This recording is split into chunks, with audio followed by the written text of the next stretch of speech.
Allez, on poursuit avec notre pince écrevisse. En fait, on est arrivé un petit peu au bout concernant la question 1 qui consiste à déterminer le coefficient d'adhérence minimal entre les sabots et la pierre pour qu'elle puisse être soulevée par la pince écrevisse.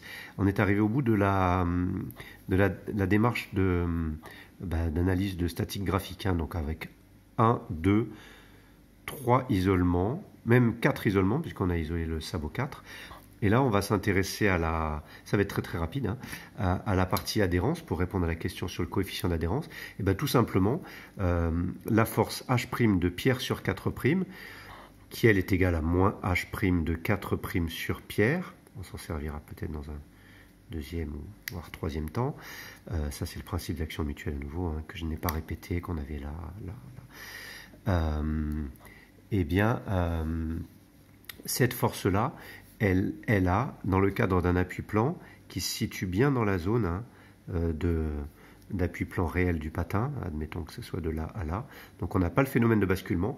Si on prenait un patin très étroit, eh bien on pourrait imaginer que ça puisse basculer. Voilà. Et sur un appui-plan réel, enfin un appui-plan en l'absence d'adhérence, on aurait cette direction-là, je vais la faire en bleu, on aurait cette direction-là de l'action, alors je vais la faire comme ça, puisque là j'ai qualifié moins H' de 4' sur pierre. Et donc ce que je vais faire, c'est que je vais représenter 4' sur pierre, tout simplement. Là j'étais parti sur une longueur 5, ah oui, j'ai pas fait ça bien à l'échelle, hein. D'accord. 3 et oui, il faut savoir compter. Voilà. Petite erreur corrigée.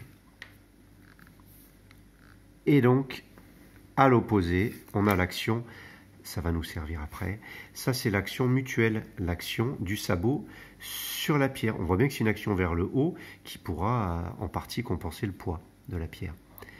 H' de 4' sur pierre. Et oui, il y a beaucoup de tracés là au milieu. Et ce n'est pas fini. Et c'est pas fini. Ce que l'on va avoir ensuite, c'est eh bien, c'est tout simplement ce que j'étais en train de tracer. Voilà. Donc, je l'ai fait en bleu, c'est pas judicieux. On va décomposer l'action de contact dont on a déterminé. En fait, on a déterminé la direction et le sens. On n'en a pas déterminé l'intensité. Bon, c'était par commodité, au moins on a un tracé. De toute façon, on n'a pas défini d'échelle pour l'instant. Et donc, si à une échelle graphique donnée, l'action du sabot sur la pierre était de cette longueur-là, ici, on aurait la composante normale de 4' sur pierre, et là, la composante tangentielle, la décomposition de ce vecteur-là, qu'on avait appelé R, hein, sur l'exemple, l'application du cours, disons, précédente, avec le pavé que l'on poussait. Là, on a la composante tangentielle de 4' sur pierre. Voilà. Et de fait, ici, on retrouve notre fameux angle alpha, souvenez-vous. Et cet angle alpha, c'est l'angle d'inclinaison de la résultante de contact appui-plan avec adhérence entre le sabot et la pierre. Et bien, en fait, cet angle alpha, pour qu'il ait adhérence, il faut qu'il soit inférieur ou égal à l'angle d'adhérence, phi. Ce qui signifie que la question 1, consistant à déterminer le coefficient d'adhérence minimal, eh bien, on va pouvoir écrire que le alpha qu'on a déterminé, l'angle qu'on a déterminé, puisque c'est bien cette direction-là, et vous voyez que ce qui est particulier, c'est que c'est indépendant du poids ce que l'on a fait pour l'instant. Voilà, c'est ça, on n'a pas utilisé les 1000 décanewtons. C'est un problème de configuration, de géométrie de l'ensemble des longueurs et angles, voilà. Le alpha, eh bien, il va être égal au phi minimal. Et le coefficient d'adhérence, lui, eh bien, ça va être la tangente, le coefficient d'adhérence minimal entre pierre et sabot, eh bien, ça va être égal à la tangente phi minimale. C'est-à-dire, finalement, il va falloir tout simplement relever la tangente de l'angle que l'on a tracé. Alors, on peut très bien relever l'angle avec un rapporteur d'angle, ou alors procéder comme ceci, c'est-à-dire exploiter la définition de tangente dans un triangle rectangle, comme on en a déjà parlé. Et par exemple, le plus simple, c'est de faire un tracé. Hein. Allons-y, on se met en mode ultra-violence. on va carrément aller jusqu'à 100 mm ici. Soyons fous. Et ce que je vais faire, c'est que je vais tracer ça de manière perpendiculaire. Comme ceci. Et donc, on va avoir un beau triangle rectangle avec une longueur sur le papier de 100. Et là, je vais relever ma petite longueur. J'ai 26 mm, visiblement. Et donc, comme on a, pour cet angle-là, la tangente, c'est le côté opposé sur le côté adjacent, eh bien, tangente alpha, ici, c'est 26 sur 100, ce qui veut dire que f minimal, eh bien, va être égal, bon, on va dire à peu près, hein, soyons modestes, sur les tracés, eh bien, f minimal va être égal à 0,26. Évidemment, si on a un coefficient d'adhérence plus élevé que 0,26, eh bien, on aura par exemple, un angle comme ça, on pourrait très bien avoir phi qui est comme ça. Auquel cas, on est à l'intérieur strictement de l'angle d'adhérence et c'est perfect. Voilà. Donc ça, c'était, on va dire, la 5e étape de la première question. Voilà. Alors, dans la foulée, on peut peut-être procéder au traitement de la deuxième question. La deuxième question consiste à définir un coefficient d'adhérence, c'est f égale 0,5. Déjà, on est rassuré, on voit que c'est conforme à cette partie-là. Et donc, comme c'est 0,5, alors j'ai fait un tracé, c'est bête, mais si on avait un petit peu de chance, parce que l'on va faire, c'est qu'on va tracer 50. Pourquoi 50 ? Parce que le 50, c'est la moitié de 100. Et comme on a 0,5, vous voyez ce qui va se passer. Si je fais ça, comme ça, on va faire ça en bleu. Eh bien, on a une direction ici, comme ça, de 100, et là, j'y arrive. Alors attention, hein, le 26, c'est ici, hein, d'accord.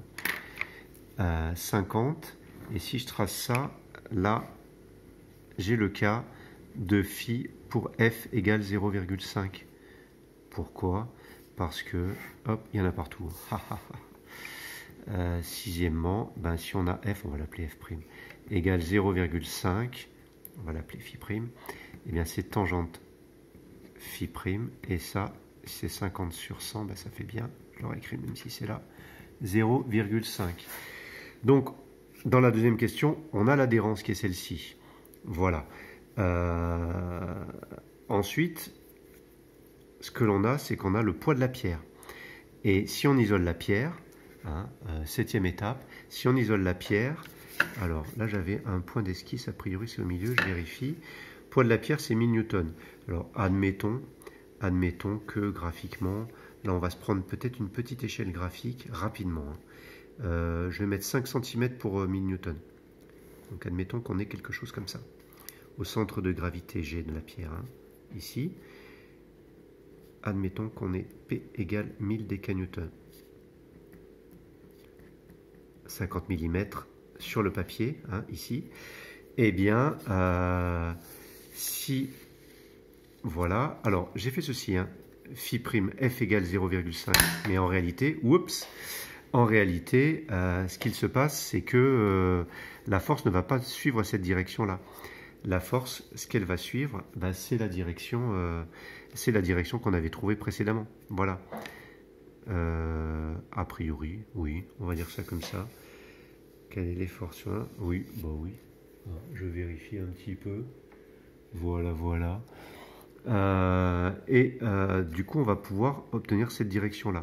Notez que si on fait la symétrie, l'action de 4 sur la pierre, ou pierre sur 4, eh bien on a un angle, enfin on a un axe de symétrie comme ceci. Voilà. Et donc ce que l'on va pouvoir faire, c'est tracer quelque chose comme ça. Être là.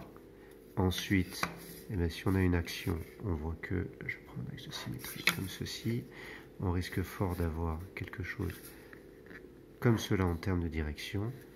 Et voilà quoi. Et donc ça va nous donner une force. Ouais, là, je me suis un petit peu embrouillé. Ok. On va poursuivre ça peut-être sur une toute petite vidéo juste après, le temps que je reprenne mes esprits.